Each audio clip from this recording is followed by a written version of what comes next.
فرماتے ہیں رات کو میں اور جناب عمر نکلے تھے تو ایک مکان میں ہم نے دیکھا کہ ایک عورت نے نا اس کے بچے بار بار شور کر رہے ہیں اور وہ کچھ پکا رہی ہے، آواز آ رہی ہے۔ تو حضرت عمر نے دروازے پہ دستک دی، کون ہے دروازے؟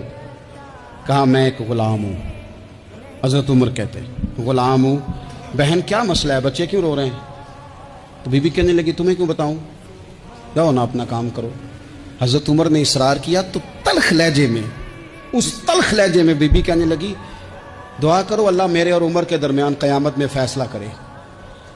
کیسا حکمران ہے کہ اس کی حکومت میں میرے بچے بھوکے سوتے ہیں، یہ میں نے پانی میں روڑے ڈال کے چڑھائے ہیں، لیکن یہ پیٹ کی بھوک یہ بڑی ڈاڈی ہوتی ہے، یہ نیند بھی نہیں آنے دیتی۔ خیال تھا رو دو کے سو جائیں گے پر سو بھی نہیں رہے۔ حضرت فاروق اعظم دوڑے گئے، گھر سے سامان اناج غلہ کندھے پہ رکھا۔ خادم کہتے ہیں میں نے کہا کہ مجھے دے دیں، فرمانے لگے چل تو وعدہ کرنا قیامت میں بھی میرے بوجھ اٹھائے گا۔ کہ حضور نہیں، وہ تو میرے بس کی بات نہیں۔ فرمایا پھر مجھے کرنے دے۔ دوڑے آئے، اس خاتون کے دروازے پر لا کے وہ چیزیں رکھی۔ کہا بہن اگر تو پردہ کر لے تو یہ غلام نہ آج کھانا پکا دے تیرے بچوں۔ پھر وہ گھی چڑھا کے چینی ڈال کے کچھ سامان پکتا تھا وہ کھانا پکایا۔ غلام کہتے ہیں جب پھونکے مارتے تھے تو داڑھی سے دھواں نکلتا تھا، آگ جلاتے تھے دھواں نکلتا، پھر کھانا پکایا، پھر ان بچوں کو کھلایا۔ پھر حضرت عمر فاروق رضی اللہ تعالیٰ عنہ تھوڑے پیچھے بیٹھ گئے تو بچوں کے ساتھ اس طرح کی باتیں کرنے لگے کہ وہ ہنس پڑے۔ جناب اسلم کہتے ہیں بچے اس بیوہ کے ہنستے تھے، بچے ہنستے تھے اور عمر روتے تھے۔ جب وہ ہنستے تھے تو فاروق روتے تھے۔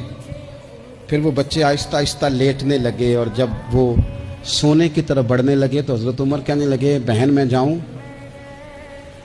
کہنے لگی رب تیرا بھلا کرے، میرا کلیجہ پھٹ جاتا اگر میرے بچوں کو آج شام بھی روٹی نہ ملتی۔ تو سیدنا فاروق اعظم رضی اللہ تعالیٰ عنہ کہنے لگے پھر تو میرے لیے دعا کرے گی؟